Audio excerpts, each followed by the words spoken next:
Assalamu alaikum and good evening, everyone. I'm Sujan, and on behalf of Nextage Consultia, I warmly welcome you all to tonight's live webinar.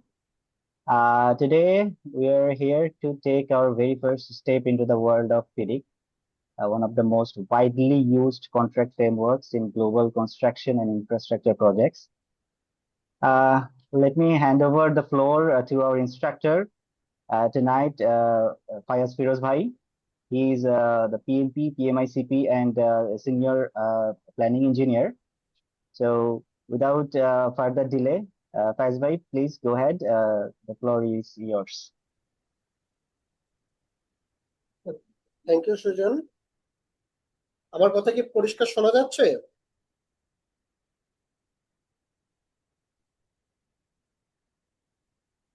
আমার কথা কি পরিষ্কার শোনা যাচ্ছে? ভাইয়া শোনা যাচ্ছে। আচ্ছা, তো সুজন তো প্রাথমিক কথাটা বললোই। আমরা ফিডিক নিয়ে একটু খুবই মানে প্রাথমিক ধারণা দেওয়া, যাতে করে আপনারা পরবর্তীতে এটা নিয়ে আরো ফার্দার কাজ করতে পারেন, আরো ডিপ ডাইভ দিতে পারেন। তো সেই ডিপ ডাইভটা যাতে দিতে পারেন সেই আগ্রহটা তৈরি করাটাই উদ্দেশ্যে আজকের এই সেশনটা। আচ্ছা, এখানে যারা যারা আছেন, মানে নন কনস্ট্রাকশন, আমি নন কনস্ট্রাকশন বলতে বোঝাচ্ছি not only civil engineer, mechanical ইলেকট্রিক্যালরাও অনেকে হচ্ছে যে কনস্ট্রাকশন প্রজেক্টের সাথে জড়িত থাকেন। মানে কনস্ট্রাকশন এনভায়রনমেন্টের সাথে একেবারেই পরিচয় নেই এরকম কেউ কি আছে? রেসপন্স করলে ভালো হয়। হ্যাঁ, আসসালামু আলাইকুম। আমি রোজিনা বলছি। আমি আচ্ছা, সিভিল সার্ভিসে আছি, আর আমার ব্যাকগ্রাউন্ডও ইঞ্জিনিয়ারিং না। সেই অর্থে বলা যায় যে আমি এটার সাথে মোটেও পরিচিত নই।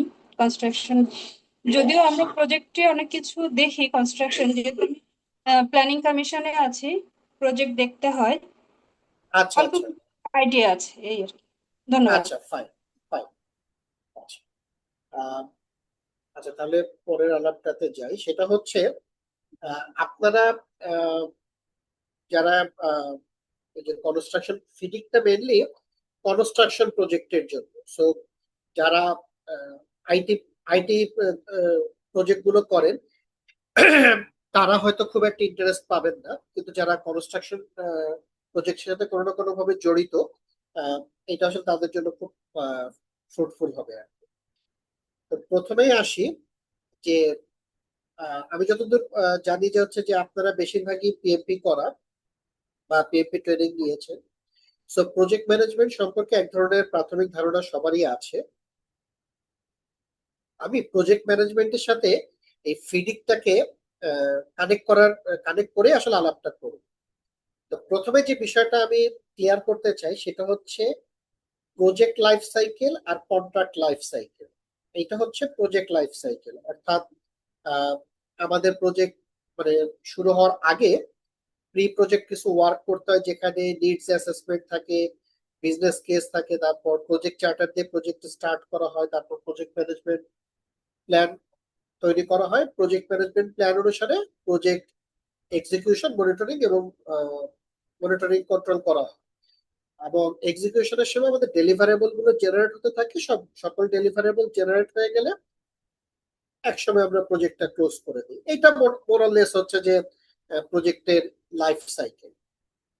এখন আমরা যারা পিএমআই ফ্রেমওয়ার্কের সাথে পরিচিত, আমরা এই জিনিসগুলো জানি যে এখানে অনেকগুলো পিএমআই প্রসেস প্রেসক্রাইব করেছে, যে প্রসেস গুলো তারা ওভারঅল প্রজেক্ট লাইফ সাইকেলের উপর অ্যাপ্লাই করার জন্য সাজেস্ট করে, যে এই প্রসেস গুলো অ্যাপ্লাই করলে আপনার প্রজেক্টটা খুব স্মুথলি চলবে।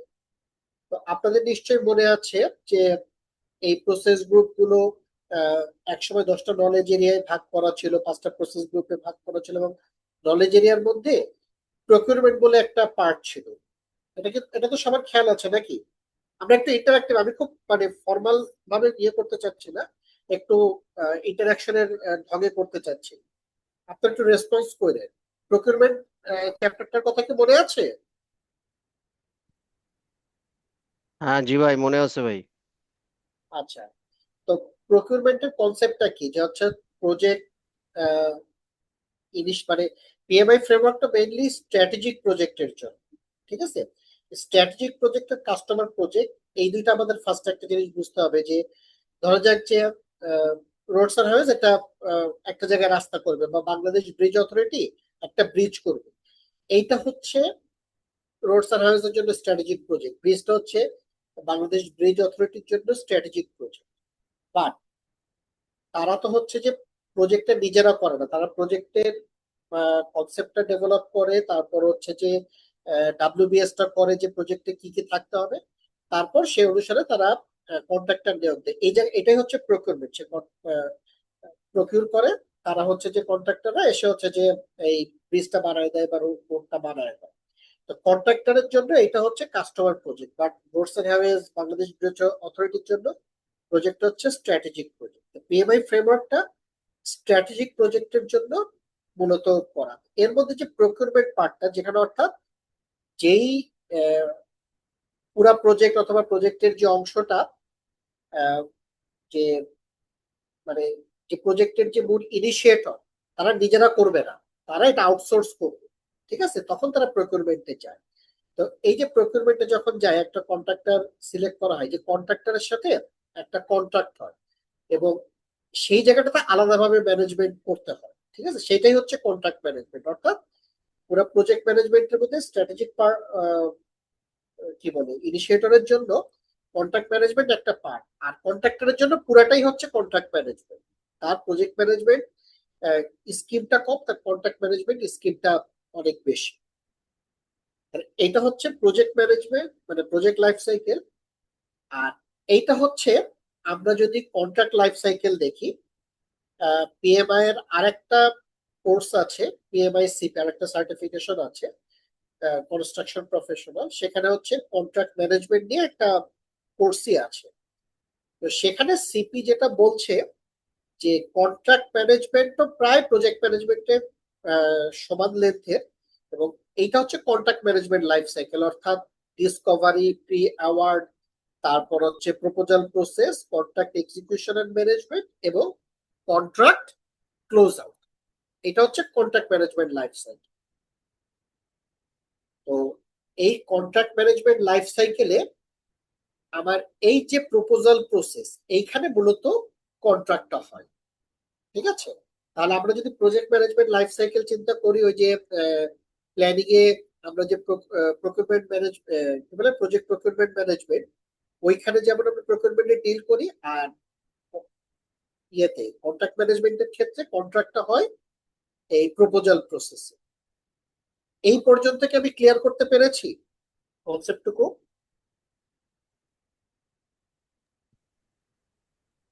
হ্যাঁ জি ভাই, ক্লিয়ার, আলহামদুলিল্লাহ, প্লিজ গো অ্যাহেড। ওকে ওকে, তাহলে পরের টপিকে যাই।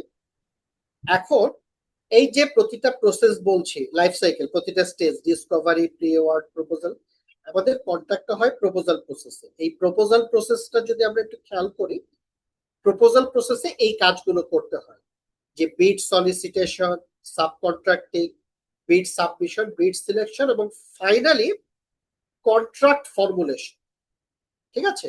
অর্থাৎ যে কন্ট্রাক্টর এবং এমপ্লয়ারের মধ্যে কি কন্ট্রাক্ট হবে এটা ফর্মুলেট করতে হয় এই এই প্রপোজাল প্রসেসে এসে। তাহলে এইটা হচ্ছে প্রপোজাল প্রসেসের সর্বশেষ কাজ, কন্ট্রাক্ট ফর্মুলেট করা। এখন সিপি বলছে কন্ট্রাক্ট ফর্মুলেশনের সময় আপনার হচ্ছে যে এই ক্লজ গুলো বিশেষভাবে মনোযোগ দেওয়া দরকার, যে আপনার ডিসপুট রেজলিউশন কিভাবে হবে, ইনডেমনিটি কিভাবে হবে, liquidity damage, payment termination etcetera. As per PMI এই বিষয়গুলো আপনার হচ্ছে যে কন্ট্রাক্ট করার সময় বিশেষভাবে মনোযোগ দিতে হবে। এখন এইটাকে বলা হয় স্ট্যান্ডার্ড ফর্ম অফ কন্ট্রাক্ট, অর্থাৎ আপনাকে এখানে বলে দিচ্ছে কি কি করতে হবে। তারপর ওয়ার্ল্ড ওয়াইড সবচেয়ে প্রচলিত তিনটা standard form of contract, JCT, NEC এবং ফিডিং, এই তিনটার কথা বলছে। জেসিটি হচ্ছে জয়েন্ট কন্ট্রাক্ট ট্রাইব্যুনাল, এটা মূলত ইউকে তে বেশি ইউজ হয়। আর একটা আছে এডিসি, নিউ ইঞ্জিনিয়ারিং কন্ট্রাক্ট। আর একটা হচ্ছে ফিডিক। ফিডিকের এটা হচ্ছে ফ্রেঞ্চ অ্যাক্রোনিম, আমি কিন্তু উচ্চারণটা পাই না, federation international this engineers council এরকম দাঁত থাকে। এটাকে ইংলিশে যদি করি, international federation for consulting engineers. এই তিনটা হচ্ছে standard form of contract. Bangladesh হচ্ছে ফিডিকের সিগনেটরি ওয়ার্ল্ড ওয়াইড। সম্ভবত আমি একবার দেখছিলাম 98টা দেশ হচ্ছে ফিডিকের সিগনেটরি। তাহলে এই দেশগুলোতে বিদেশি প্রজেক্ট যখন হয়, অর্থাৎ ধরা যাক যে আমাদের পদ্মা সেতু হয়েছে, তারপর আমি বর্তমানে যে প্রজেক্টে আছি ঢাকা স্যানিটেশন ইমপ্রুভমেন্ট প্রজেক্ট, তার আগে ছিলাম আমি মেট্রো রেল, তার আগে ছিলাম সাসেক। এই প্রত্যেকটা প্রজেক্টই হচ্ছে ইন্টারন্যাশনাল প্রজেক্ট, অর্থাৎ বাংলাদেশ গভর্নমেন্ট এটার হচ্ছে ক্লায়েন্ট, এমপ্লয়ার। গভর্নমেন্টের কোন একটা পার্ট, ধরা যাক যে বর্তমান প্রজেক্টে যেমন ওয়াসা হচ্ছে সেই প্রতিষ্ঠান, কিন্তু বেসিকলি গভর্নমেন্ট হচ্ছে এমপ্লয়ার, আর এখানে কন্ট্রাক্টর হচ্ছে সব বিদেশি। ঠিক সিমিলারলি সাসেক প্রজেক্ট, মেট্রো রেল, তারপর Padma bridge rail link project, Padma সেতু, এই প্রত্যেকটাতেই হচ্ছে বিদেশি কন্ট্রাক্টর এসে কাজ করতেছে, করছে করছে বা করতেছে। তো এই যে বিদেশি কন্ট্রাক্টররা আসে, তাদের সাথে এই ফিডিক অনুসারে চুক্তি হয়, এবং এই চুক্তি যদি ভঙ্গ হয়, তখন এইটা হচ্ছে যে এক পর্যায়ে যদি মানে এক পক্ষ ক্লেম করে যে না তুমি চুক্তি ভঙ্গ করছো, তখন দুই পক্ষের মধ্যে ডিসপুট রেজ হয়। এই ডিসপুটটা একটা পর্যায়ে যদি লোকালি সলভ না করা যায়, তখন এটা সিঙ্গাপুরে ডিসপুট অ্যাডজুডিকেশন কোর্টে যায়। ডিসপুট অ্যাডজুডিকেশন বোর্ড, যেটা হচ্ছে ফিডিকের মানে অনেকে কি বলবো আদালত, ওই আদালতে যায়। তো বাংলাদেশ যেহেতু সিগনেটরি, কাজে বাংলাদেশের কোনো ইন্টারন্যাশনাল প্রজেক্ট হলে বাংলাদেশ ফিডিক ফলো করতে বাধ্য, এবং ফিডিক অনুসারে যদি কন্ট্রাক্ট বাংলাদেশ গভর্নমেন্ট কোনো কন্ট্রাক্ট ব্রিচ করে, তাহলে কন্ট্রাক্টর তাকে সিঙ্গাপুরের কোর্টে তুলতে পারে। এটা হচ্ছে ফিডিকের বিষয়। আচ্ছা, এইগুলো ফিডিকের বহুল ব্যবহৃত, মানে মেইনলি এই যে বাতিক থেকে যদি তিনটা বইয়ের কথা বলি, এটা হচ্ছে যে রেড বুক বলা হয়,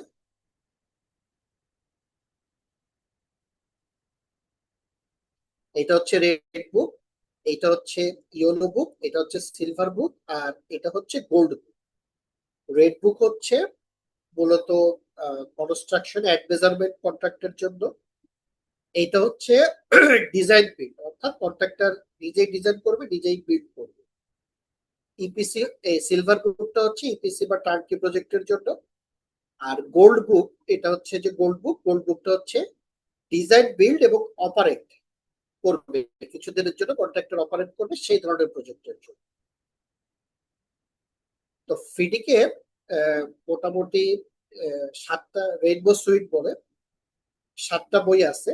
3টার কথা তো 4টার কথা তো অলরেডি বলেই ফেললাম। এছাড়াও মানে স্বল্প ব্যবহৃত এই 3টা আছে। একটা হচ্ছে গ্রিন বুক, এটা হচ্ছে ছোট প্রজেক্টের জন্য, অ্যাডমিনিস্ট্রেশন খুব সিম্পল। হোয়াইট বুকটা হচ্ছে কনসালটেন্সি জন্য, অর্থাৎ আমি যদি রেড বুক বা ইয়েলো বুক চিন্তা করি, সেখানে একজন ইঞ্জিনিয়ার থাকে কনসালটেন্ট হিসেবে, তো সেই ইঞ্জিনিয়ারের সাথে কিভাবে চুক্তিটা হবে সেটা ডিল করে হোয়াইট বুক। আর পিঙ্ক বুকটা হচ্ছে রেড বুকেরই একটা ভার্সন, বাট এটা অ্যাডপ্ট করা হয়েছে মাল্টিল্যাটারাল ব্যাংকের জন্য, MDB, development bank, multilateral development ব্যাংকের জন্য। যেমন সাসেক প্রজেক্ট যেটা আমি ছিলাম, সাসেক প্রজেক্টটা পিঙ্ক বুক অনুসারে ফর্মুলেট করা হয়েছে।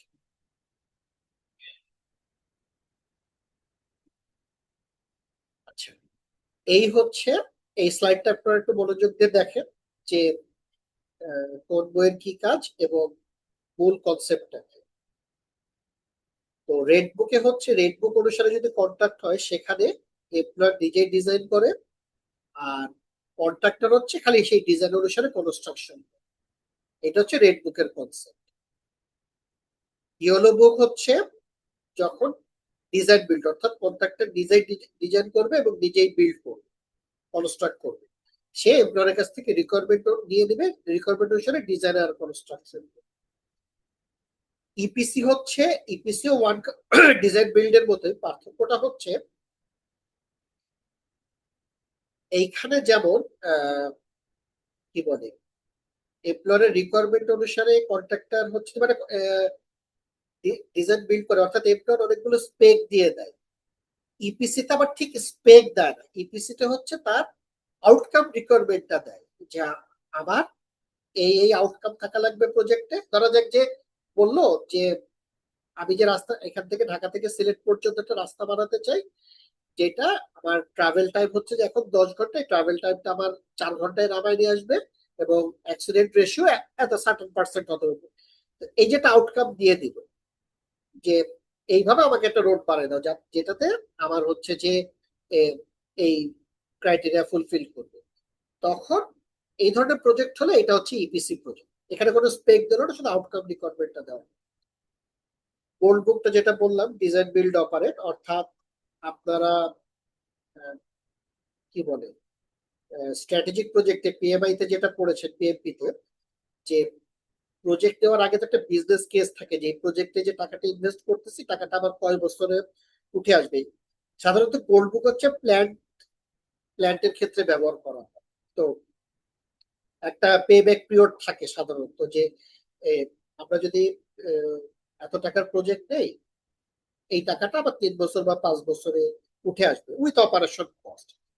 অনেক সময় যেটা করে যে যারা কন্ট্রাক্টর তাদের উপরেই দায়িত্ব থাকে যে তোমরা 5 বছর, তোমরা যেহেতু বলতেছো যে তোমাদের এই মেশিনারিজ বা এই জিনিসগুলো এত ভালো, এই আমার এই বিজনেস কেসকে স্যাটিসফাই করতে পারবে, তোমরা 5 বছর প্রজেক্টটা চালায় আমাকে পে ব্যাক পিরিয়ডে যে টাকাটা তুলে দিয়ে যাও, তারপর আমাদের লোকজনের কাছে হ্যান্ড ওভার করে দিয়ে যাও, তারপর আমাদের লোকজন চালাবে। এইটা হচ্ছে গোল্ড বুকের কনসেপ্ট। রেড বুক যেটা বললাম যে ছোট প্রজেক্টের জন্য, হোয়াইট বুক কনসালটেন্সি, আর পিঙ্ক বুক হচ্ছে যে এমডিবি মাল্টিল্যাটারাল ডেভেলপমেন্ট ব্যাংক, এটার জন্য। আচ্ছা, এই তো এই পর্যন্ত কি কারোর কোনো কোশ্চেন বা কোনো ইয়ে আছে কিনা? হ্যাঁ, আমার একটা কোশ্চিন ছিল। আহ, তা হচ্ছে বলেন। গিয়ে যখন আমি ফিডি মানে এই কন্ট্রাক্ট গুলো যখন গভর্নমেন্ট টু বিভিন্ন মানে বাইরের কন্ট্রাক্টরের সাথে আপনি যেমন বললেন জি, ওনারা বিড করে, তো সেই ক্ষেত্রে হচ্ছে গিয়ে কি মানে ফিডিক আমরা ফিডিক মানে হচ্ছে অ্যাক্রিডিটেড বা মানে হচ্ছে গিয়ে কান্ট্রি আর কি। তো ওই কন্ট্রাক্টর যারা থাকে তারা কি হচ্ছে গিয়ে ওরাও ওই অ্যাক্রিডিটেড মানে হয়ে আসে নাকি, মানে আসলে মানে এই কন্ট্রাক্টর কোনো জায়গায় কি আসলে কোন জায়গায় মানে এরকম থাকে যে না ফিডিক আসলে মানে রুলস অ্যাপ্লাই করা হয়েছে বা code of conduct as per FIDIC, এরকম কোনো কিছু মানে ইয়েটা কিভাবে হয়, মানে অ্যাপ্লাইটা আসলে কিভাবে হয় এটা জানতে চাচ্ছিলাম। আচ্ছা, মানে কন্ট্রাক্টর যে বিড করবে, মানে এই ফিডিং কই থেকে আসলো, কিভাবে জি জি অ্যাপ্লাই হচ্ছে এটাই তো। আচ্ছা, জি জি এটা ব্যাপারটা খুব সিম্পল। কন্ট্রাক্ট ম্যানেজমেন্টের মানে ওটাকে কি বলবো, কন্ট্রাক্ট ম্যানেজমেন্টের প্রোটোকল অনুসারে এমপ্লয়ার হচ্ছে কন্ট্রাক্ট ফিক্স করবে, ঠিক আছে? রাইট। এমপ্লয়ার মানে যা মন চায় কন্ট্রাক্ট ফিক্স করবে, কন্ট্রাক্টর এই কন্ডিশন মাইনা যদি কাজ করতে পারে তো করবে, না করলে করবে না, ঠিক আছে? কন্ট্রাক্টে যা ইচ্ছা ক্লজ লেখার অধিকার হচ্ছে এমপ্লয়ার, ঠিক আচ্ছা। আছে? মানে আপনি আচ্ছা কন্ট্রাক্ট বাদ দেন, সিম্পল, আপনি রিক্সা ভাড়া করতে যাচ্ছেন, রিক্সা ভাড়া তো আপনার যা ইচ্ছা তাই বলার অধিকার আছে। আপনি এখান থেকে বলতে যাবেন, আপনি তো 20 টাকাও বলতে পারেন, আপনার কোনো সমস্যা আছে? না। রিক্সাওয়ালা পোষাইলে যাবে, নাইলে যাবে না, ঠিক আছে? হুম। ব্যাপারটা তাই, কিন্তু তারপর একটা কথা থাকে যে আমরা তো নিশ্চয়ই মতিঝিলে যাওয়ার জন্য 20 টাকা বলি না, এটা তো স্ট্যান্ডার্ড ভাড়াই বলি। তো এইটা হচ্ছে একটা গাইডেন্স যে এটা এটা কিন্তু স্ট্যান্ডার্ড না। ফার্স্ট একটা কথা বলে ক্লিয়ার করে রাখি, FIDIC is not a standard. PMI এর ফ্রেমওয়ার্ক যেমন কোনো স্ট্যান্ডার্ড না, ঠিক আছে, ফিডিকটাও কিন্তু কোনো স্ট্যান্ডার্ড না। এটা হচ্ছে স্ট্যান্ডার্ড ফর্ম অফ কন্ট্রাক্ট, অর্থাৎ এই ফর্মে কন্ট্রাক্ট করে আপনি ধরেন যে ফিডিক অনুসারে যদি কন্ট্রাক্ট করেন, ফিডিকের বইতে যা যা লেখা আছে হুবহু এটা থাকবে জেনারেল কন্ডিশন অফ কন্ট্রাক্ট। কন্ট্রাক্টের দুটো অংশ থাকে, একটা হচ্ছে জেনারেল, একটা হচ্ছে পার্টিকুলার। তো জেনারেল কন্ডিশন অফ কন্ট্রাক্ট একদম হুবহু ফিডিক যে বইটা ছাপাইছে ওইটা থাকে। আর পার্টিকুলারসে যে আপনি যে যে ক্লজে স্পেসিফিক করতে চাচ্ছেন সেটা করতে পারেন। আমি কি ওকে। এ পর্যন্ত বোঝাতে পারলাম? জি জি। যেমন ধরেন যে সিম্পল একটা উদাহরণ দেই যে ফিডিকে নোটিশের ক্ষেত্রে কোন ধরনের নোটিশ কতদিন সময় লাগবে এটা একটা স্ট্যান্ডার্ড বলে দিচ্ছে যে এটা হচ্ছে যে 28 দিন, এটা 14 দিন, এটা 7 দিন। এখন আপনি 28 দিন একটা চাইলে আপনি 21 দিন করতে পারেন, তখন পিসিসি মানে জেনারেল কন্ডিশন অফ কন্ট্রাক্ট থাকবে, পার্টিকুলারস বলে দিলেন যে না এটা 28 দিনটা এটা 21 দিনের মধ্যে করতে হবে। You have right to do that as a employer. ওকে।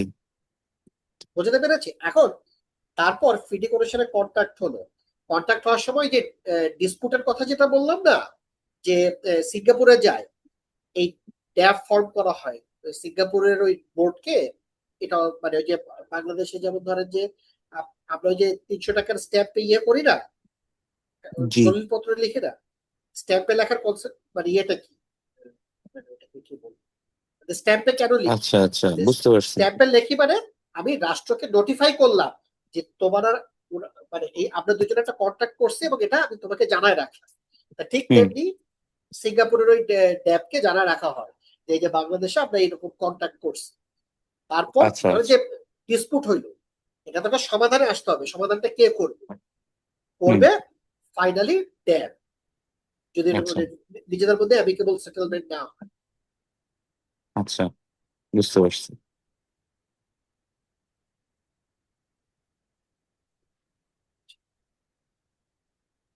ফাইজ ভাই একটা ক্লিয়ার? ফাইজ ভাই একটা প্রশ্ন ছিল, ওই যে রেড বুক আর পরের পিঙ্ক বুক, হ্যাঁ হ্যাঁ রেড বুক, তাহলে কি পিঙ্ক বুকে কি তাহলে তিনজন পার্টি থাকতেছে নাকি? একজন যারা ফাইন্যান্সিং করতেছে, একজন ইউজার, একজন সাপ্লায়ার, এরকম তিনটা পার্টি? সো দ্যাটস দ্য না বেসিক না না ডিফারেন্স সব বিটুইন। কয়টাতেই তো মানে সব কয়টাতেই তো হচ্ছে যে ফাইন্যান্সার থাকে। যে রেড বুক অনুসারে যে চুক্তি হচ্ছে সেখানে ফাইন্যান্সার থাকে না, মানে বিদেশি কন্ট্রাক্টর কখন এসে কাজ করে? আপনি এলজিডির একটা উপজেলার প্রজেক্ট কি বিদেশি কন্ট্রাক্টর এসে কাজ করে? আচ্ছা, এই কনসার্ন কি তাহলে যারা সাপ্লায়ার তার কি এই কনসার্নটা থাকবে, আমি আপনার সঙ্গে কন্ট্রাক্ট করব, কাজ করে দিব, আপনি এখন আমাকে কোথা থেকে পেমেন্ট দিবেন সেটা আপনার কনসার্ন, সেটা আমার কনসার্ন থাকবে কেন? হ্যাঁ, না আমি জিনিসটা ওইভাবে বলতে চাই না। আমি যেটা বলতে চাচ্ছি উপজেলা পর্যায়ের একটা মানে রাস্তা হবে। গভর্নমেন্ট কি এটার জন্য ফরেন ডোনেশন পায়? এটা তো নিজের পয়সায় করে। যে গভর্নমেন্ট যে প্রজেক্ট গুলো কিছু হয় জিওবি ফান্ডে, কিছু হয় ডোনার ফান্ডে, ঠিক আছে? তো প্রত্যেকটার ক্ষেত্রে মানে ফিডি কখনো যে বললাম যে বাইরের দেশের কন্ট্রাক্টর যখন এসে কাজ করে তখন ফিডি অ্যাপ্লাই করা হয়। তা বাইরের দেশের কন্ট্রাক্টর কখন আসে? বড় প্রজেক্ট। আর বড় প্রজেক্ট মানে হচ্ছে যে যেখানে ডোনার থাকে, ঠিক আছে? বাট পিঙ্ক বুকটা মানে ধরেন যে আপনাকে এডিবি ফাইন্যান্স করতেছে বা ওয়ার্ল্ড ব্যাংক ফাইন্যান্স করতেছে, আপনি পিঙ্ক বুকেও যাইতে পারেন, রেড বুকেও যাইতে পারেন। বুঝতে পেরেছি? ভাই, যদি হচ্ছে মানে দেশের ধরেন যে দুইটা কোম্পানি আর একটা ব্যাংক ফাইন্যান্সিং করলো, তো সেক্ষেত্রে তো আমার ফিডিক হচ্ছে গিয়ে মানে ইউজ করার দরকার নাই। আমার তো বাই ল আসলে সবাই দায়বদ্ধ, তাই না? না, মানে আপনি চাইলে দেশের ভিতরে মানে বাংলাদেশ গভর্নমেন্টের কোনো কাজ বাংলাদেশে কোনো ঠিকাদার করবে, তারাও চাইলে ফিডিক অনুসারে যেতে পারে, ঠিক আছে? ধরেন যে কন্ট্রাক্টর বললো যে আমি ফিডিক ছাড়া কাজ করব না, ঠিক আছে? এটা হতে পারে যে যদি এমপ্লয়ার আর কন্ট্রাক্টরের মধ্যে আন্ডারস্ট্যান্ডিং হয়, হতে পারে। কিন্তু নর্মালি লোকাল কাজের ক্ষেত্রে পিপিআর পাবলিক প্রকিউরমেন্ট ইয়ে যেটা রুল যেটা ওইটা অনুসারে কন্ট্রাক্ট ফর্ম করা হয়। এবং এখানে ডিসপুট রেজ হলে বাংলাদেশের কোর্টে যাবে। বুঝতে হ্যাঁ, পারছি। ফেডিক কন্ট্রাক্টটা মূলত যখন আমরা ইন্টারন্যাশনাল কন্ট্রাক্ট করছি বা টেন্ডার করছি, গভর্নমেন্ট প্রজেক্টে আমরা যখন রাইট, ইন্টারন্যাশনাল টেন্ডার করছি তখনই তো এক্স্যাক্টলি। ফেডিক কন্ট্রাক্ট আমরা ফলো করবো। জিওবি ফান্ডের তো কিন্তু আর দরকার নেই, করি না আমরা সাধারণত। আরেকজন যে প্রশ্নটা করলেন মানে এটা করা যায় লোকালি, মানে ইভেন প্রাইভেট, ইভেন সরকারও না। ধরা যাক যে বসুন্ধরা গ্রুপ ইয়ের সাথে একটা জি হ্যাঁ, যদি পিপিপি পার্টনারশিপে, পাবলিক প্রাইভেট পার্টনারশিপে কোনো প্রজেক্ট হয়, সেই ক্ষেত্রে না কি পাবলিক ফেডিক? পিপিপিও দরকার নেই আপা। ইভেন যদি প্রাইভেট সেক্টরের দুইটা প্রতিষ্ঠান হয়, ধরা যাক যে বসুন্ধরা গ্রুপ ইয়েকে বসুন্ধরা গ্রুপের একটা প্রজেক্ট করে দেবে বীর আক্তার, বসুন্ধরার বীর আক্তারের মধ্যেও ফিডিং অ্যাপ্লাই হতে পারে। আচ্ছা ভাই, ওই যে ফিডিক এর আসল বেনিফিটটা কি, তাহলে এখান থেকে কি বেনিফিট পেতে হচ্ছে তাহলে, কি আচ্ছা benefit? আমি ফায়েজ ভাই আমি একটু বলি, হ্যাঁ আমি যেটা যেটা বুঝছি আর কি আপনার কথায় প্লাস আদার, ফিডিক্স আসলে একটা স্ট্যান্ডার্ড সেট করছে বিকজ অফ ডিসপুট রিসেটেলমেন্টের জন্য। আমাদের যখন আমরা কন্ট্রাক্ট করি, কন্ট্রাক্ট করার সময় তো আমাদের যেমন স্ট্যান্ডার্ডাইজেশন যেগুলো হয়, ভূমিকম্প সহনশীল বিল্ডিং বানাবো, তো এগুলো খুঁটিনাটি অনেক বিষয় টিষয় থাকে যেগুলো আসলে দেখা যাচ্ছে যারা বানাবে অথবা বানাচ্ছে অনেকে অনেক কিছু মিস করতে পারে। তো এই জন্য ফেডিক দুই পার্টির মধ্যে এই ধরনের যে ডিসপুটস গুলা তৈরি হইতে পারে and how to resolve all this disputes, তো তখন তারই একটা গাইড বই, রাইট? ফেডিক তো আসলে সেটাই মনে হয়, তাই না? একটা গাইড বই হিসেবে। হ্যাঁ, এইটা পার্শিয়ালি ঠিক, পুরাপুরি না। মানে ফিডিক হচ্ছে কন্ট্রাক্ট ফ্রেমওয়ার্ক। আচ্ছা ফিডিক আমার হচ্ছে, আমি আবারও বলি যে আগের স্লাইডে কি ছিল, standard form of contract. Fittig হচ্ছে এডিসি বা জেসিটির মতো একটা স্ট্যান্ডার্ড ফর্ম অফ কন্ট্রাক্ট। এটা হাইলি ব্যালেন্সড। এই ফিডিকের যেটা সুবিধা, যে এটা এক চোখা না, মানে শুধু এমপ্লয়ারকে সুবিধা দেয়নি বা কন্ট্রাক্টরকে, একদম জাস্টিফাইড ভাবে আপনার হচ্ছে যে ব্যালেন্স করছে। আমি আসলে রেড বুক আর পিঙ্ক বুকের মধ্যে বেসিক ডিফারেন্সটা ধরতে চাচ্ছি। যখন আপনি এখানে পিঙ্ক বুকে এখানে এডিবি কে হ্যাঁ, রাখছেন এজ এ, সো এডিবি অথবা ওয়ার্ল্ড ব্যাংক যখন আসে, তো এটা তো আমাদের আমাদের ফান্ডেড প্রজেক্ট, তাই না? জি। তো এটা তো আমাদের তাহলে ওই যে মানে ডিজাইন ডিজাইন এগুলো কি এমপ্লয়েড সাইডে করবে? সো আমি যদি মনে করেন পদারেল, সো হ্যাঁ, পদারেলের ডিজাইনটা রেড আর পিঙ্ক দুইটাই হচ্ছে মানে আপনার এমপ্লয়ার ডিজাইন করবে, কন্ট্রাক্টর খালি বিল্ড করবে। আচ্ছা এখন আমার প্রশ্ন হচ্ছে পরেরটাতে হচ্ছে যে যেহেতু এমপ্লয়েড কনস্ট্রাকশন করবে হচ্ছে সাপ্লায়ার, হ্যাঁ, এখন ফান্ডিং এর যে পার্টটা আছে, এই ফান্ডিং এর পার্টটা আমি যদি আহ, মানে এডিবি কে ইনভলভ করি, ওয়ার্ল্ড ব্যাংকে ইনভলভ করি, তখন কি এডিবি এবং ওয়ার্ল্ড ব্যাংক কি চাচ্ছে যে তারা পিঙ্ক বুকের থ্রুতে করবে? তাদের ফোর্সিং যেমন এটা করা হচ্ছে? সাসেক প্রজেক্ট পিঙ্ক বুক অনুসারে করা হচ্ছে। সাসেক প্রজেক্টের যে কন্ট্রাক্ট ওইটা এমডিবি অনুসারে করা হচ্ছে। তাহলে নিশ্চয়ই তাদের প্রোটেকশন কিছু একটা থাকছে এখানে, যেটা আসলে রেড বুকে নাই। আমি আসলে এই কথাটা বলতে চাচ্ছি।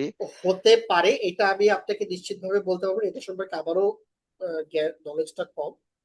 নর্মালি এই তিনটা রেড, ইয়েলো, সিলভার, এটা হচ্ছে মোস্ট, মানে ওটাকে কি বলে, প্রিভ্যালেন্ট আর কি। ঠিক আছে, খুব অল্প কিছু প্রজেক্ট গোল্ড হয়, এগুলোর অ্যাপ্লিকেশন আমি তেমন একটা শুনে নাই, কিন্তু আছে, তাই আমি আপনাদের সামনে শেয়ার করলাম। ঠিক আছে, ঠিক আছে, ওকে ভাইয়া, প্লিজ গো অ্যাহেড, সমস্যা নেই, থ্যাংক ইউ, আসসালামু আলাইকুম। ওয়ালাইকুম আসসালাম। এই ফিডিকের ইয়েটা কি বোঝা গেল? মানে এই এই পর্যন্ত যে ফিডিকের স্যুট টুট, এই জিনিসটা তো ক্লিয়ার নাকি? কন্ট্যাক্টে কি এটা, কন্ট্যাক্টের শুরুতে বা কোথাও কি এটা মেনশন থাকে যে this is a red book contract or a like a pink contract? না, এরকম থাকে না। মানে এটা তো আন্ডারস্ট্যান্ডিং হয় যাচ্ছে যে কোন ইয়ে অনুসারে যাবে, ডেলিভারি মেথড অনুসারে। আপনাদেরকে আরো কিছু জিনিস দেখাই আপনাদের, তাহলে আচ্ছা হ্যাঁ, আমি একটু বলি। এবার হ্যাঁ বলেন। এই ইয়াতে মানে বিডিং এর সময় এটা লেখা থাকে যে রেড রেড বুক ফলো করে এটা কন্ট্রাক্ট ফর্মুলেট করা হয়েছে। যেমন আমি খুলনা ওয়াসার একটা টেন্ডারের কথা বলি, ওখানে আমরা পার্টিসিপেট করলাম। তো এখানে শুরুতেই বলা আছে এটা রেড বুক ফলো করে কন্ট্রাক্টটা ফর্মুলেট করা হয়েছে আর কি। আচ্ছা, আমি ডকুমেন্টে এটা অবশ্য এটা মনে হয় ম্যান্ডেটরি না আব্দুল সালাম, এটা মনে হয় ম্যান্ডেটরি না। এটা আসলে মানে আমরা যখন কোন একটা ক্লজ তৈরি করি, তখন আমরা তো আসলে ক্লজে যাওয়ার আগে মানে ক্লিয়ার করে রাখতে চাই সবগুলা। তো আই থিঙ্ক জি যেটা জি। ফিরোজ যেটা ফাইজ যেটা বলতে যাচ্ছে, এটা ম্যান্ডেটরি না, বাট আপনি যদি মেনশন করেন তো সেক্ষেত্রে করছে আর কি, সেক্ষেত্রে ওটা। বাট আমার ধারণা আপনি যদি খুব ম্যাচিওর হন, দুই পক্ষ যদি খুব ম্যাচিওর হয় এবং তারা যদি সবগুলো ব্যাপার জানে, তখন আসলে এটা অত বেশি গুরুত্বপূর্ণ না। এটা আসলে গুরুত্বপূর্ণ হবে তখনই যদি আমার মধ্যে ইম্যাচুরিটি থাকে, আমি বুঝি নাই, তখন অ্যাজ এ রেফারেন্স হিসেবে আমরা কোনটা ধরে আগাবো। সো সেই জন্য হয়তো এটা তারা বলছে। বাট একটা একটা যেটা ফায়াজ যেটা বললো না, আমরা যখন আরএফপি করব আর কি, তখন তো আসলে যিনি বায়ার, যিনি উনি উনি উনি তৈরি করবেন জিনিসটা ওনার পছন্দ জি জি। মতো। উনি যদি মেনশন করে করলো, যদি মেনশন না করে সাপ্লায়ার তো কোনো কিছু করে নাই, তাই না ফাইজ ভাই? এই জিনিসটা তো এরকমই হওয়ার কথা, তাই হ্যাঁ না? হ্যাঁ, এক্স্যাক্টলি এক্স্যাক্টলি। মানে এটা লেখা থাকতেও পারে, আমি পাই নাই আর কি। আমি যে তিনটা কন্ট্রাক্ট লাস্ট তিনটা প্রজেক্ট করলাম, আমি কিন্তু আমরা জানি যে সাসেক প্রজেক্ট এমডিবি অনুসারে হয়েছে, মেট্রো রেল হচ্ছে রেড বুক অনুসারে হয়েছে, আমার ঢাকা ওয়াসাপ বর্তমানে এইটা হচ্ছে যে এটার ম্যাক্সিমাম 6টা 8টা প্যাকেজের মধ্যে 7টা প্যাকেজ হয়েছে আপনার ইয়েলো ডিজাইন বিল্ড, আর শুধু প্রথম প্যাকেজটা হয়েছে গোল্ড বুক অনুসারে। ঠিক আছে, কিন্তু আমি কন্ট্রাক্টের এক্সাক্ট শব্দটা পাই নাই। ঠিক আছে, ওইটা আলাপ আলোচনার সময় তো জানাই যায় যে হচ্ছে যে কোনটা অনুসারে হবে আর কি। আচ্ছা, এবার আরেকটু ডিপে আসি, সেটা হচ্ছে এই যে আমি একটা কথা বললাম যে ফিডিং গুলো হচ্ছে কন্ট্রাক্ট ফ্রেমওয়ার্ক। এখন রেড ইয়েলো সিলভার এখানে ফ্রেমওয়ার্কটা কি? এই যে এমপ্লয়ার ডিজাইন করবে, কন্ট্রাক্টর কনস্ট্রাক্ট করবে, এটা কিন্তু বেসিক্যালি একটা ডেলিভারি মেথড। ঠিক আছে, যে কনস্ট্রাকশন মানে কিন্তু এটা কোনো কন্ট্রাক্ট না, এটা ডেলিভারি মেথড। ডেলিভারি মেথডটাকে বলা হয় ডিজাইন বিড বিল্ড, অর্থাৎ আগে ডিজাইন করা হলো, তারপর বিডিং করা হলো, তারপর বিল্ড করা হলো। রেড বুক হচ্ছে ডিজাইন বিড বিল্ড। এই ধরনের প্রজেক্টে এমপ্লয়ার আর ইয়ে থাকে, কি বলে, কন্ট্রাক্টর আর ইঞ্জিনিয়ার থাকে একজন। ঠিক আছে, যেই ইঞ্জিনিয়ার হচ্ছে যে কন্ট্রাক্ট অ্যাডমিনিস্ট্রেটর হিসেবে কাজ করে, সিএ হিসেবে কাজ করে। রেড বুকে কন্ট্রাক্ট অ্যাডমিনিস্ট্রেশনের ভূমিকা সর্বাধিক। ইয়েলো বুকেও ইঞ্জিনিয়ার থাকে, ইয়েলো বুকে কিন্তু তখন কন্ট্রাক্টরের অটোনমিটা আরো একটু বাড়ে, এখানে ইঞ্জিনিয়ারের ভূমিকা আরো একটু কমে আসে। ইপিসি তে ইঞ্জিনিয়ারের কোনো ভূমিকাই নাই। ঠিক আছে, ইপিসি কমপ্লিটলি এমপ্লয়ার আর কন্ট্রাক্টর, এখানে মাঝখানে কোনো ইঞ্জিনিয়ার নাই, বা যদি কনসালটেন্ট রাখা হয় তাকে কনসিডার করা হয় সে এমপ্লয়ারেরই লোক। ঠিক আছে, মানে তার ইম্পার্শিয়াল নিউট্রাল সত্তা বলে কিছু নাই, এটা বিবেচনা করা হয়। এটাকে আমি বোঝাতে পারলাম?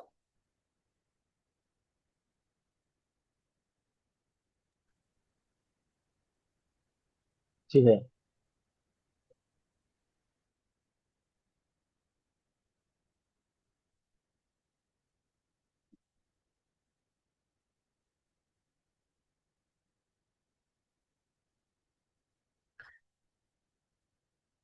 আপনারা এই জিনিসটা একটু দেখেন যে আমাদের যে মেইন যে 3টা বই, এই 3টা বইয়ের ইন্ডেক্সটা দেখেন, রেড বুক, ইয়েলো বুক, সিলভার বুক। তো এই যে ফ্রেমওয়ার্ক গুলো, যে এমপ্লয়ারের ভূমিকা কি, এমপ্লয়ারকে কি কি করতে হবে, ইঞ্জিনিয়ার কি কি করবে, ইঞ্জিনিয়ারের কি কি ভূমিকা, কন্ট্রাক্টরের কি কি ভূমিকা, প্রতিটা জিনিস ফিডিং স্পেসিফাই করে দিচ্ছে। তো এখানে দেখেন সিলভার বুকের ক্ষেত্রে কিন্তু ইঞ্জিনিয়ার বলে কিছু নাই, কারণ সিলভার বুক অনুসারে ইঞ্জিনিয়ার আমার লাগবে না, আমার লাগবে হচ্ছে রেড বুক। অর্থাৎ আমি যদি ডিজাইন বিল্ড করি অথবা ডিজাইন বিল্ড করি তাহলে আমার ইঞ্জিনিয়ারের ভূমিকা আছে। এরপর হচ্ছে ফায়েজ ফায়েজ ভাই, ভাই, সরি, সরি টু ইন্টারাপ্ট, আপনি কি অন্য কোনো স্ক্রিন শেয়ার করছেন? ও স্ক্রিন কি দেখা যাচ্ছে না? প্রেজেন্টেশন মানে পিপিটি ফাইলের বাইরে কি অন্য কোনো স্ক্রিন শেয়ার করছেন কিনা? হ্যাঁ কারণ হ্যাঁ আমরা হ্যাঁ, শুধু, আচ্ছা দাঁড়ান, আপনি ও তাহলে দাঁড়ান অল দাঁড়ান, স্ক্রিন সরি, শেয়ারটা করেন। এটা কিভাবে করে? ওটা শেয়ারে গিয়ে আপনি স্পেসিফিক উইন্ডো সিলেক্ট না করে অল স্ক্রিন বা ফুল স্ক্রিন বলে একটা অপশন আছে, দেখেন। হ্যাঁ, এবার হ্যাঁ আসছিল।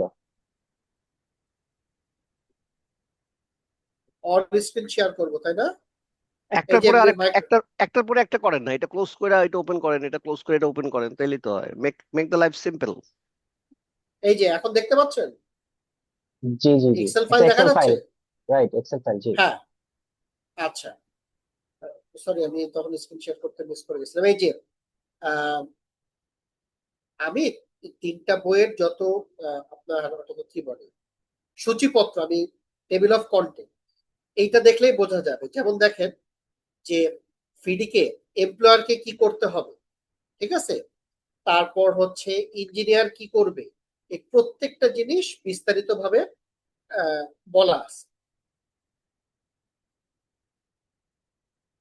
তারপর হচ্ছে এখানে খুব গুরুত্বপূর্ণ একটা পয়েন্ট হচ্ছে কমেন্সমেন্ট, ডিলে এন্ড সাসপেনশন, অর্থাৎ প্রজেক্ট কিভাবে শুরু হবে, কি হলে সাসপেন্ড হবে, ডিলে হলে কি হবে, প্রতিটা জিনিস ফিডে মানে একদম ব্যালেন্স ভাবে, শুধু এমপ্লয়ারের পক্ষ দেখেনি, শুধু কন্ট্রাক্টরের পক্ষ দেখেনি, পুরো জিনিসটা একটা ব্যালেন্স করছে। তো এখানে ইঞ্জিনিয়ারের যেটা কাজ, যদি এই দুইটা কন্ট্রাক্ট হয়, মানে এই দুইটা কন্ট্রাক্ট গভর্ন করে রেট বুক, তাহলে ইঞ্জিনিয়ারের কাজ হচ্ছে এই যে পেমেন্টটা, আইপিসি ইন্টারিম পেমেন্ট সার্টিফিকেট, এটা সার্টিফাই করা, অর্থাৎ কন্ট্রাক্টর কাজ শেষ করে প্রতি মাস শেষে তার যেটুকু কাজ হবে সেটুকুর সে বিল করবে, এটাকে সার্টিফাই করা।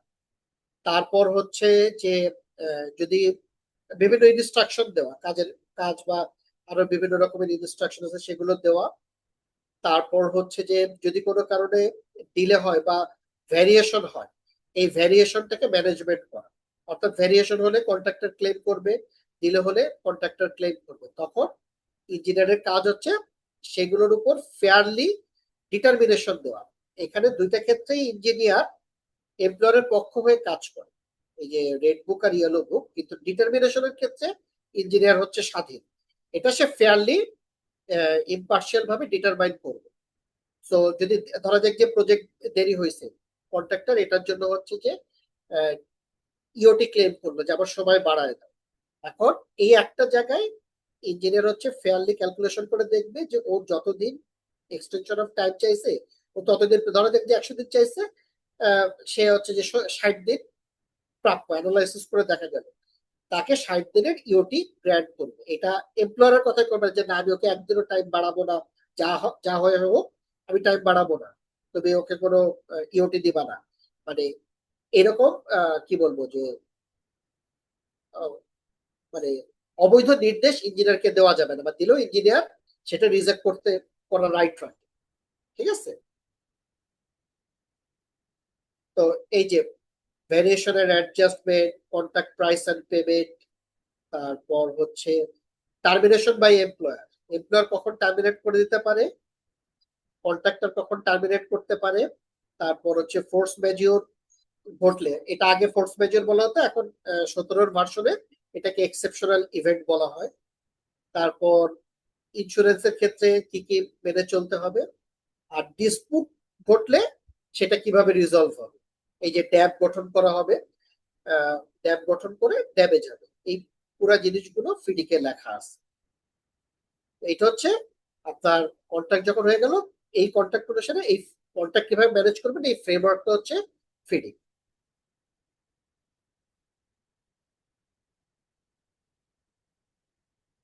এ পর্যন্ত কি বোঝাতে পেরেছি? জি ভাইয়া। ভাইয়া আমার একটা কোয়েরি ছিল, খুব হ্যাঁ বেসিক বলো। প্রশ্ন। এটা হচ্ছে যে এই যে বুকগুলো, রেড বুক, পিঙ্ক বুক বা সিলভার, এই বুকগুলোর এগুলোর অ্যাক্সেস কোথায় পাওয়া যাবে? এক। আর দুই হচ্ছে যে আমি যতটুকু জানি যে ফিডিক সার্টিফিকেশন কিছু, মানে দের ফিউ সার্টিফিকেশন অফ হ্যাঁ ফিডিক, লাইক হচ্ছে যে আপনার ফিডিক সার্টিফাইড কনসাল্টিং প্রফেশনাল আছে, তারপরে ফিডিক সার্টিফাইড কন্ট্রাক্ট ম্যানেজার আছে, হ্যাঁ, তারপরে হ্যাঁ আরেকটা সম্ভবত ফিজিক্স সার্টিফাইড ট্রেনারও আছে। তো এই সার্টিফিকেশন গুলো আহ কোথা থেকে করা যায়? আর হচ্ছে ইন জেনারেল যাতে হচ্ছে আমাদের দেশে এরকম ফিজিক্স সার্টিফাইড প্রফেশনাল কি আছে কিনা, বা এটার প্রসপেক্টটা কিরকম আমাদের, আর এই বুকগুলো আমরা অ্যাক্সেস করবো কোথায়, পাবো কোথায়? আচ্ছা, আমি সম্ভবত এইখানেই তো একবার অনেকগুলো ফিডিকের লিংক শেয়ার করেছিলাম, এই যে দেখি স্ক্রিনটা,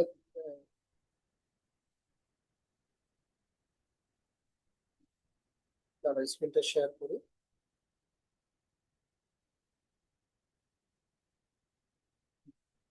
এই যে এইগুলোর কথা বলতেছো না, স্ক্রিন দেখা যাচ্ছে হোয়াটসঅ্যাপ? জি জি। আচ্ছা, এগুলো কি সরাসরি সেই বুকগুলো? না, এগুলো হচ্ছে ওই যে তুমি যে সার্টিফিকেশন গুলোর কথা বলতেছো, জি। সেই সার্টিফিকেশন গুলো। আচ্ছা। আমি আবার গ্রুপে শেয়ার করে দিই।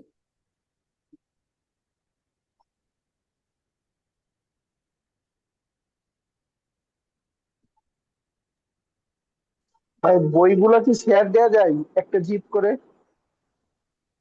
হ্যাঁ দেওয়া যায়, আমি যখন পাইছি আপনাদের দিতে তো কোনো সমস্যা নেই। আচ্ছা, বইটা শেয়ার করার আগে বইটা একটু দেখাই, আমি বইটা দেখাতে চাচ্ছি না।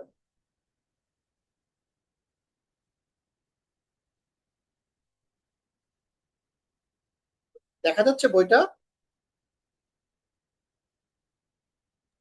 জি ভাই। দেখা যাচ্ছে ভাই। যাচ্ছে না? হ্যাঁ, এই দেখেন,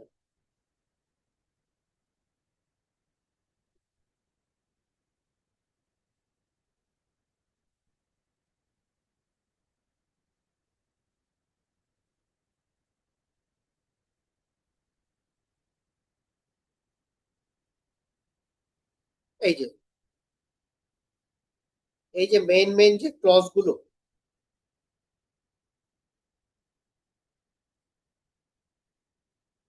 এই যে এমপ্লয়ারের ভূমিকা কি, এমপ্লয়ারের মধ্যে যে তখন দেখালাম না যে কতগুলো ছোট ছোট, যেমন এমপ্লয়ারের কাজ হচ্ছে কন্ট্রাক্ট সই হওয়ার পরে কন্ট্রাক্টরকে রাইট অফ অ্যাক্সেস বুঝাই দেওয়া।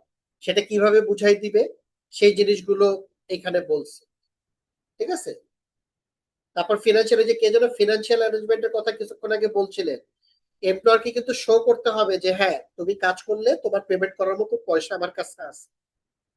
কন্ট্রাক্টর চাইলে, মানে যদি এমপ্লয়ার এটা না দেখায় ফিনান্সিয়াল অ্যারেঞ্জমেন্ট, কন্ট্রাক্ট হওয়ার পরে কিন্তু কন্ট্রাক্টরের রাইট আছে কাজ না করা, যে সে যদি স্যাটিসফাই না হয় যে হচ্ছে যে এমপ্লয়ারের সাফিসিয়েন্ট টাকা পয়সা আছে, ঠিক আছে। আবার সিমিলারলি এমপ্লয়ার কন্ট্রাক্টরেরও ফিনান্সিয়াল ক্যাপাবিলিটি রিলেটেড যে পেপারস গুলো, সেগুলো সে দেখতে চাবে। এগুলো ক্লজে আছে, যে কন্ট্রাক্টরের যে ক্রাইটেরিয়া গুলো, ক্লজ গুলো, সেগুলোতে এগুলো বলা আছে। তারপরে যে ইঞ্জিনিয়ার কি কি করবে, যে ইঞ্জিনিয়ারের কি কি ডিউটি, অথরিটি, এগুলো সব বলা আছে।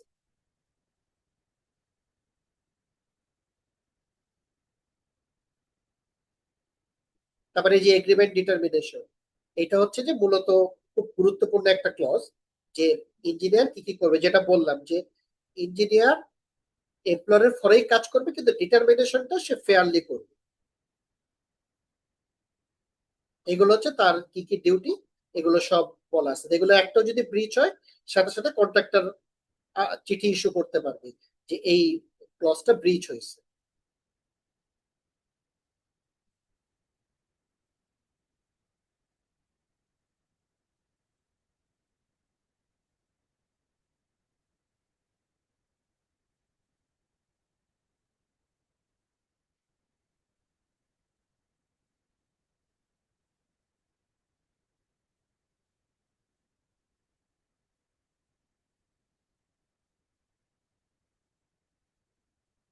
কোনো প্রশ্ন? থ্যাংক ইউ ভাই শেয়ার করার জন্য।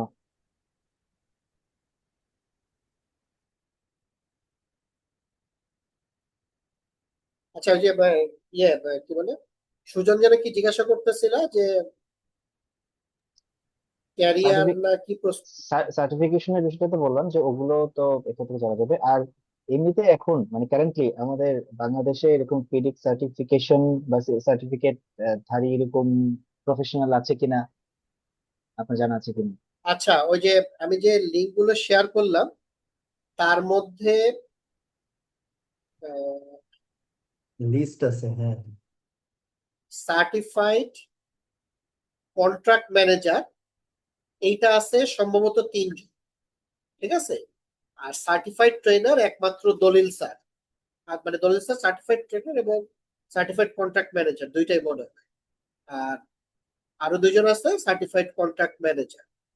তো আগে ফিডিকের এত সার্টিফিকেশন ছিল না, এই গত অল্প কিছুদিন হলো সম্ভবত এগুলো লঞ্চ করছে। মানে একটা সময় আমিও ফিডিকের সার্টিফিকেশন অনেক খুঁজেছি, তখন ফিডিকের ওয়েবসাইটে ওই একটা সার্টিফিকেশন ছাড়া ছিল না, কোনটা যেন, ওই যে ফিডিক ক্রেডেনশিয়ালিং না কি যেন একটা নাম, আর কি নামটা ভুলে গেছে।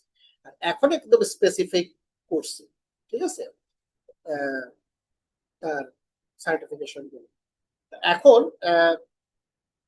ক্যারিয়ারটা কিরকম, যেমন দলিল স্যার বাংলাদেশের মোটামুটি ম্যাক্সিমাম মেগা প্রজেক্টের ডিসপুট অ্যাডজুডিকেশন বোর্ডের মানে বাই ডিফল্ট মেম্বার দলিল স্যার, ঠিক আছে। সো এই যত বড় বড় প্রজেক্ট হয় এইখানে এখন হচ্ছে যে বিদেশি কন্ট্রাক্টর যারা আসে তারাও হচ্ছে কন্ট্রাক্ট ম্যানেজার খোঁজে। বেশিরভাগ ক্ষেত্রে বাংলাদেশে পায় না বলে তারা নিজেদের দেশ থেকে বা ফরেনার কন্ট্রাক্ট ম্যানেজার নিয়ে আসে। কিন্তু এখানে ভালো একটা স্কোপ আছে লোকালি, যদি মানে আমরা এই সার্টিফিকেশন গুলো অ্যাচিভ করতে পারি, স্কিল গুলো অ্যাচিভ করতে পারি, তাহলে হচ্ছে যে কন্ট্রাক্ট ম্যানেজার হিসেবে কাজ করার ভালো সুযোগ আছে। কারণ গভর্নমেন্ট প্রজেক্ট গুলোতে ওই যে যেটা বললাম যে গভর্নমেন্ট এমপ্লয় কন্ট্রাক্টর আছে, আর একটা কনসাল্টিং ফার্মকে অ্যাপয়েন্ট করা হয় ইঞ্জিনিয়ার হিসেবে। কনসাল্টিং ফার্মের যিনি প্রধান, ওই প্রজেক্টের যিনি, তাকে টিম লিডার বলা হয়। এমপ্লয়ারের পার্টে মানে এটা পিডি, এমপ্লয়ারের পার্টে হচ্ছে পিডি, কন্ট্রাক্টরের পার্টে হচ্ছে পিএম, আর কনসালটেন্ট পার্টে হচ্ছে টিম লিডার। তো টিম লিডাররা হচ্ছে, তার আন্ডারে একটা টিম থাকে, কিন্তু সমস্ত চিঠি টিম লিডারের নামে যায়, সিঙ্গেল পয়েন্ট অফ কন্ট্যাক্ট। ঠিক তেমনি পিডিজে, তার আন্ডারেও টিম থাকে, কিন্তু এমপ্লয়ার পক্ষ থেকে যত চিঠি ইস্যু করা হয় সব পিডি ইস্যু করে, এবং সিমিলারলি কন্ট্রাক্টরের পক্ষ থেকে পিএম ইস্যু করে। সো টিম যতই বড় থাক, ফাইনালি কমিউনিকেশন হবে তিনজনের মধ্যে। ঠিক আছে? তো সাধারণত কনসাল্টিং যারা টিম লিডার, কনসালটেন্টের টিম লিডার, তাদের ক্ষেত্রে চাওয়া হয় ডোমেন এক্সপার্টিস। যেমন যে রোডস প্রজেক্ট, তার হাইওয়ে ইঞ্জিনিয়ার এক্সপার্টিসটা চায়, কিংবা মেট্রো রেল প্রজেক্ট, মেট্রো রেলের এক্সপার্টিসটা চায়, পাশাপাশি এই ফিডিং এর উপর নলেজটা চায়। অনেক সময় পাওয়া যায় না, দেখা গেলো যদি শুধু ডোমেন এক্সপার্ট, মোটামুটি মেট্রো রেলের টেকনিক্যাল বিষয় জানে কিন্তু কন্ট্রাক্ট ম্যানেজমেন্ট বোঝে না, তখন কন্ট্রাক্ট ম্যানেজার রাখা হয়, যারা হচ্ছে এই যে কন্ট্রাক্টর যত কস্ট ক্লেম করে, তারপর হচ্ছে ইওটি ক্লেম করে, প্লাস আদার্স যত বিষয় আসলে থাকে, এই জিনিসগুলো মানে ফিডিং বা কন্ট্রাক্ট ক্লজ অনুসারে এইগুলো হচ্ছে ডিল করে। কন্ট্রাক্ট ম্যানেজার দুই পক্ষতেই থাকে, ইঞ্জিনিয়ারের পক্ষেও থাকে, কন্ট্রাক্টরের পক্ষ থেকে। কন্ট্রাক্টরের পক্ষে ওই টাইমার কস্ট তারা যখন ক্লেম করে কোন ক্লজে ফেলাবে, সেটা কন্ট্রাক্ট ম্যানেজার ওইভাবে সেট করে চিঠি লেখে, আর এর উত্তর দেয় ইঞ্জিনিয়াররা, হচ্ছে যে পাল্টা ক্লজ। এই খেলাটা চলতে থাকে। সো এটার খুব মানে খুবই ভালো ইয়ে আছে, প্রসপেক্ট আছে বাংলাদেশে। কারণ মেগা প্রজেক্ট গুলোতে কন্ট্রাক্ট ম্যানেজার, প্ল্যানিং আর কিউএস, এই তিনটা পজিশনে ভালো লোক পাওয়া খুব মানে দুষ্কর।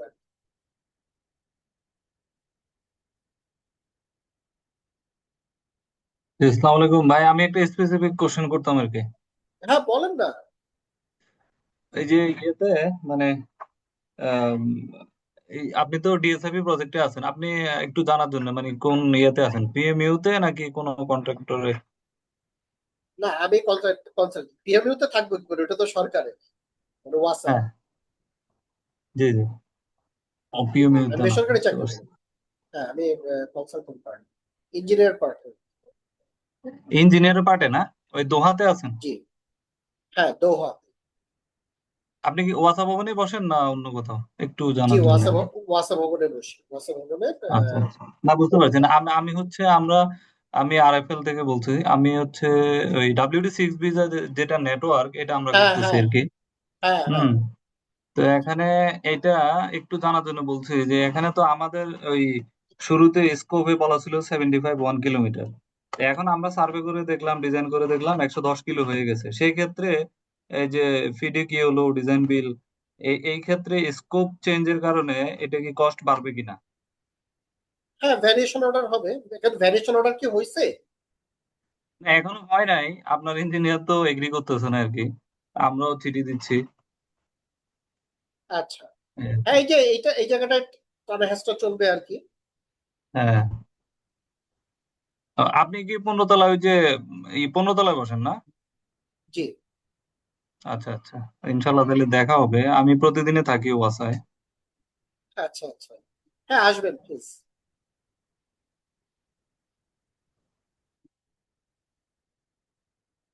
আর আর কারো কোনো ইস্যু? ভাই আমার একটা কোশ্চেন আছে, সেটা হ্যাঁ, হচ্ছে বলেন। একদম মানে ফিডিক রিলেটেডও না ঠিক। মানে ধরেন যে এই এআই যেভাবে আসলে সবকিছু টেক ওভার করতেছে, ইন জি, দ্যাট কেস আসলে মানে আহ আপনার মানে যদি আমি বলি যে 2-5 বছর পরে বা ধরেন হ্যাঁ, 5 থেকে 7 বছর পরে আসলে মানে আসলে কি মানে কন্ট্রাক্ট ম্যানেজারের আসলে এত বড় রোল থাকবে? মানে নাকি হচ্ছে কি মানে আপনার আসলে কি মনে হয় যে এই ধরনের সার্টিফিকেশন ধরেন যে বেশ ডেফিনেটলি মানে টাইম কনজিউমিং এবং হচ্ছে বেশ পড়াশোনা করতে হয়। তো ধরেন আমরা আসলে সার্টিফিকেশন দিকে যদি যাই, তো একটা পর্যায়ে গিয়ে আসলে মানে কি হতে পারে? আচ্ছা, এআই মানে এআই এর যুগে কন্ট্রাক্ট ম্যানেজারদের ডিমান্ড থাকবে কিনা, এটা একটা বেশ ভালো প্রশ্ন। কারণ চিঠি লেখা তো একটা হার্ড স্কিল, তাই না? এটা তো আর আপনি ভার্বালি কমিউনিকেট করতেছেন না। জি সো হ্যাঁ, এটা এআই সিগনিফিকেন্টলি ইয়ে করে ফেলতে পারে। আপনি এআই কে যদি হচ্ছে যে ফিডিকটা ধরাই দেন যে এই হচ্ছে যে ফিডিক, এখন আহ, এই একটা ক্লেম আসছে, তুমি অ্যানালাইসিস করে আমাকে বলো যে এটা ইয়ে কিনা, আহ, কি বলে, কমপ্লাই করে কিনা, কন্ট্রাক্ট কমপ্লাই হুম করে কিনা। হুম ঠিক আছে। আহ, হ্যাঁ, এটা এটা আপনি যেটা বললেন ভালো একটা পয়েন্ট বলছেন যে আহ, সেক্ষেত্রে একটা ইয়ে কমে যাওয়ার সম্ভাবনা আছে। এবার আমি আসলে মানে রিসেন্টলি মানে বেশ কিছু ওই যে এজেন্টিক এআই জেনারেটিভ এআই নিয়ে একটু মানে ঘাটাঘাটি করার পরে মানে যেটা দেখতেছি যে ইটস লাইক মানে কাস্টমার সার্ভিসও পর্যন্ত হচ্ছে গিয়ে রিপ্লেসেবল বাই এআই আর কি, মানে যেটা আপনার মানে ভয়েস তো সেই ক্ষেত্রে তো এইটা তো কাইন্ড অফ মানে একটা ফ্রেমওয়ার্ক, তো এটা জি। কোয়াইট আরো হচ্ছে গিয়ে মানে বাউন্ডারি দেয়া আর কি। তো সেটা তো আসলে এআই এর জন্য বেশ আরো ইজি আর কি, মানে এটা গ্র্যাব করা। তো ওইটার জন্য আসলে মানে আহ এই চিন্তাটা। হ্যাঁ, ইজি, আপনি ঠিকই বলছেন, ইজি। কিন্তু কি মানে কন্ট্রাক্টরের মানে ধরেন যে আপনি যদি ইঞ্জিনিয়ারের পক্ষে থাকেন, ঠিক আছে, কন্ট্রাক্টর আপনাকে লেটার দিল, আপনি সেটা রিপ্লাই দিচ্ছেন, সেক্ষেত্রে কিন্তু খোদ ইস্যু রেজ করা, এটা তো ধরেন যে এআই করে দিবে না। আপনার সাইটে একটা ইস্যু হয়েছে, এখন এই অনুসারে আপনি হচ্ছে যে ক্লেম মানে একটা নোটিশ রেজ করবে, ওটা কি এআই করে দিতে পারবে? উম, ওইটা ওই জায়গাটাই কিন্তু আসলে মানে মানে আপনি আপনি যেটা বলছেন ইঞ্জিনিয়ারের পার্টে আপনার কন্ট্রাক্ট ম্যানেজারের হয়তো ওই পরিমাণ ডিমান্ড থাকবে না, কিন্তু কন্ট্রাক্টরের পার্টি স্টিল ডিমান্ড থাকবে, কারণ কন্ট্রাক্টরই তো হচ্ছে যে সাইটের কন্ডিশন অনুযায়ী ডিসাইড করবে। হ্যাঁ, হয়তো ডিসাইড করলাম যে আমি এই ক্লজ অনুসারে হচ্ছে যে ক্লেম করব, চিঠিটা এআই দিয়ে আমি ভালোভাবে ড্রাফট করতে পারি, কিন্তু সিদ্ধান্তটা তো দেওয়া যেটা যে আমি কোন ক্লজ অনুসারে এটা ক্লেম করব, কোন ক্লজ অনুসারে নোটিশ দিব, সেটা তো আপনার কন্ট্রাক্ট না বুঝলে আপনি নোটিশ দিতে পারবেন। জি ভাই। এখন হচ্ছে তো বুঝলাম ফিডি কিছু আপনি যে আইডিয়া দিচ্ছেন জি বলেন সালাম ভাই, এখন। প্রথম কথাটা বুঝতে পারেন। বলছি এখন আপনি যে আইডিয়া দিচ্ছেন আমরা মোটামুটি ধারণা পাইছি ফিডিক নিয়ে। এখন হচ্ছে ট্রেনিং বা সার্টিফিকেশন, আপনি কোনো ট্রেনিং করান কিনা, বা যিনি আমাদের বাংলাদেশে একমাত্র সার্টিফাইড বললেন ট্রেনিং করান, হ্যাঁ, আমরা কোনো ট্রেনিং এর অ্যারেঞ্জ করা যায় কিনা? আচ্ছা, ডেফিনেটলি যায়। আমি প্রথম কথা হচ্ছে আমি করাই না, আমার ফিটিং এর উপর নলেজ খুবই অল্প। আমার একদম প্রাথমিক নলেজ, এটাও অনেকের হয়তো আপনাদের নেই বলে আমি শেয়ার করতেছি, কিন্তু আমি ফিটিং এর উপর এক্সপার্ট না। ফিটিং এর উপর এক্সপার্ট আরো অনেক লোক আছে, তার মধ্যে দলিল স্যার ট্রেনিং অ্যারেঞ্জ করায়। বাট উনি যেহেতু ফিটিং সার্টিফাইড, সোনার ট্রেনিং এর ফিসটা অনেক হাই, চড়া ফিস আর কি, ঠিক আছে।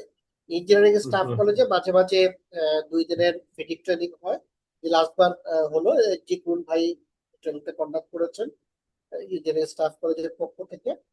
তবে আমি বেস্ট বলবো এই ফিডিং বোঝার জন্য আপনারা আর্টিফিশিয়াল ইন্টেলিজেন্সের শরণাপন্ন, এআই এর শরণাপন্ন হয়।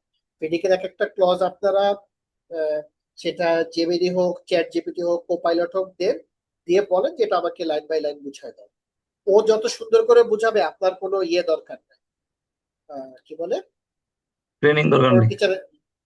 মানে আমি মনে করি না, যেমন আমি আপনাদেরকে একটা উদাহরণ দেখাই। ওই ফিডিং এর না, এটা কিছুদিন আগে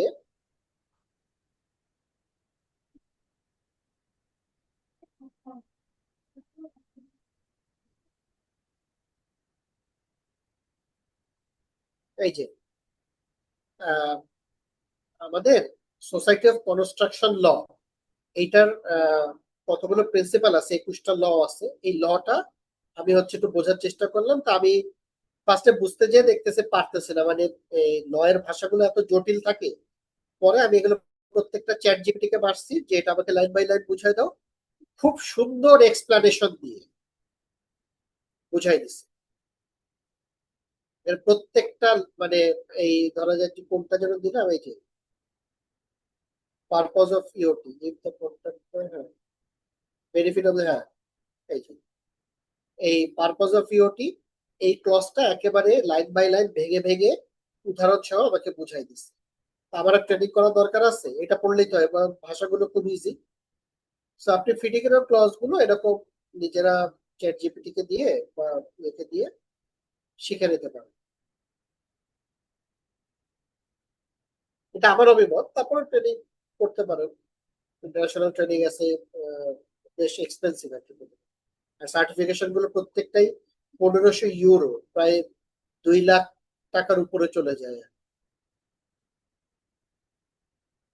1500 ইউরো, 1500 পাউন্ড এরকম করে।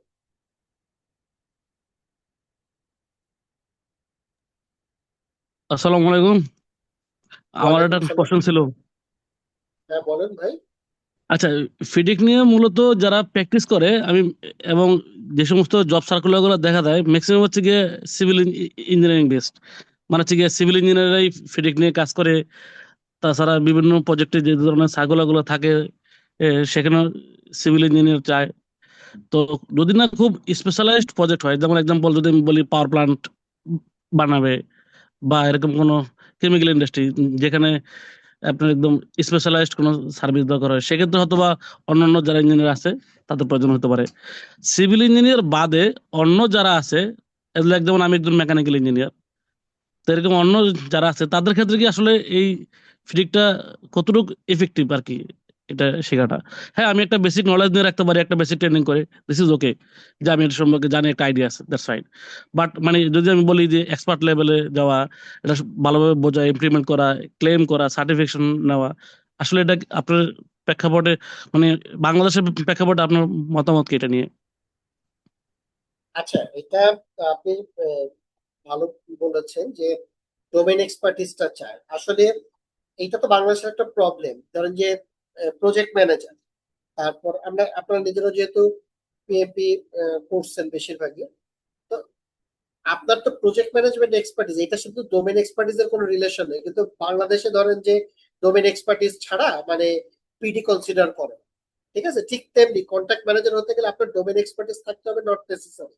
আপনার এই ধরনের প্রজেক্ট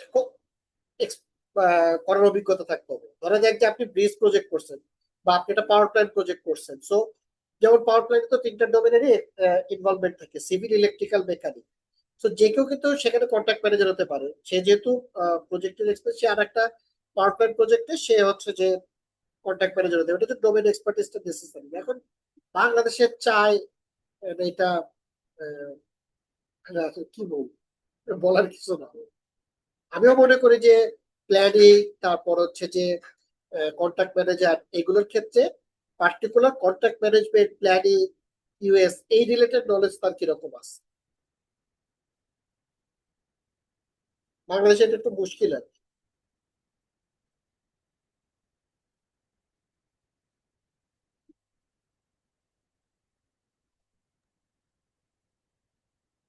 তো ঠিক আছে, থ্যাংক ইউ সুজন, ফায়েজ ভাই। আর যদি কারো কোনো কোশ্চেন থাকে সো ইউ ক্যান আস্ক, আমরা আরেকটা কোশ্চেন নিতে পারি। আর যদি না থাকে then we can wrap up. Please, if you have any question, please ask.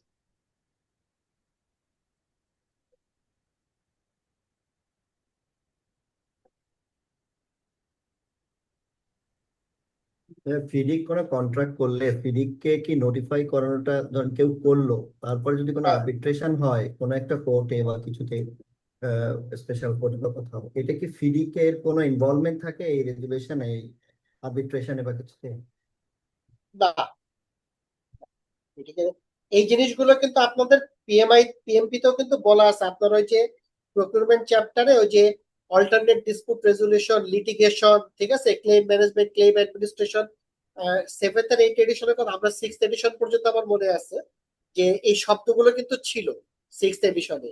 But এগুলো বিস্তারিত ব্যাখ্যা ছিল না যে কিভাবে আপনার লিটিগেশন কি জিনিস, অল্টারনেট ডিসপিউট রেজলিউশন কি, ড্যাব কি জিনিস, ঠিক আছে, এগুলো বিস্তারিত ছিল না। কিন্তু একদম বেসিক জিনিসগুলো কিন্তু পিএমপি তেও ছিল। আর আপনি যে প্রশ্নটা করলেন যে ফিডিকের করে, ফিডিক তো স্ট্যান্ডার্ড তৈরি করেছে। এখন এই অনুসারে আপনি হচ্ছে যে ড্যাব ফর্ম করে হচ্ছে যে সিঙ্গাপুরকে নোটিফাই করবেন, সিঙ্গাপুরের কোর্টে যে আমরা এই ফিডিং কন্ট্রাক্টে এন্টার করছি, আমাদের মধ্যে ডিসপুট হলে আমরা কিন্তু একটা পর্যায়ে তোমার কাছে যেতে পারি।